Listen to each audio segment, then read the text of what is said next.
Assalamualaikum warahmatullahi wabarakatuh. Di video kali ini kita akan membahas tentang salah satu assessment problem solving, yaitu adalah complex problem solving. Nah, jadi apa itu complex problem solving? Jadi complex problem solving atau CPS itu dapat didefinisikan sebagai penyelesaian masalah atau proses penyelesaian masalah yang diformalkan sebagai seperangkat elemen yang saling terkait, yaitu sistem yang kompleks. Kemudian CPS ini berkonsentrasi pada tugas-tugas laboratorium terkomputerisasi yang kompleks, yang harus mencerminkan masalah dunia nyata. Nah, dalam hal ini tugas-tugas laboratorium terkomputerisasi itu bukan dalam hal laboratorium yang sebenarnya, tetapi seperti laboratorium virtual, artinya memungkinkan siswa untuk melakukan kegiatan penyelidikan gitu.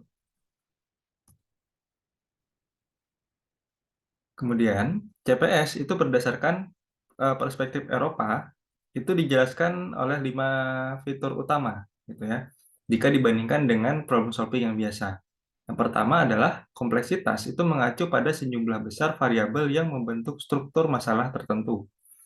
Kemudian yang kedua, masalah yang kompleks dicirikan oleh keterkaitan variabel-variabel tersebut yang menghasilkan struktur masalah. Kemudian yang ketiga, informasi penting yang perlu dipertimbangkan oleh pemecah masalah untuk generasi yang sukses dan penerapan solusi masalah tidak disajikan secara eksplisit, yang mencerminkan ketidaktransparan atau ketidakjelasan dari masalah yang kompleks. Artinya di sini sengaja tidak ditampilkan masalahnya atau tidak dijelaskan masalahnya secara eksplisit gitu ya. Jadi siswa lebih kompleks dalam memikirkan pemecahan masalahnya. Kemudian yang keempat, situasi masalah yang kompleks mewakili sistem yang dinamis. Oleh karena itu, tindakan yang dapat diterapkan oleh pemecah masalah, dalam hal ini siswa, untuk memahami situasi masalah itu dapat mengubah situasi masalah yang konkret. Dalam hal ini status variabel yang terlibat. Kemudian yang kelima, masalah kompleks mengacu pada situasi politelik yang terdiri dari banyak tujuan yang mungkin saling bertentangan. Terdapat dua fase dalam CPS atau Complex Problem Solving. Fase yang pertama itu adalah fase akuisisi pengetahuan, di mana pemecah masalah dalam hal ini siswa itu memahami masalah itu sendiri dan menyimpan informasi yang diperoleh. Kemudian pada fase kedua atau fase aplikasi pengetahuan, pemecah masalah menerapkan pengetahuan yang diperoleh untuk membawa transisi dari keadaan tertentu ke keadaan tujuan. Jadi misalkan dalam contohnya gitu ya, kita membayangkan bahwa kita membeli ponsel untuk pertama kalinya, di mana kita belum pernah bekerja dengan perangkat seperti itu, dan sekarang ingin mengirim pesan teks.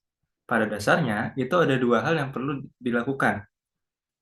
Yang pertama adalah menekan tombol untuk menavigasi menu dan mendapatkan umpan balik atas tindakan yang dilakukan. Itu pada fase pertama. Kemudian fase kedua, itu menerapkan pengetahuan yang didapat tadi untuk mencapai tujuan, yaitu mengirim pesan teks. Nah, untuk asesmen CPS sendiri itu dilakukan dengan pendekatan MCS atau Multiple Complex System, di mana MCS ini merupakan pendekatan yang digunakan untuk menilai CPS pada Program for International Student Assessment atau yang dikenal dengan PISA.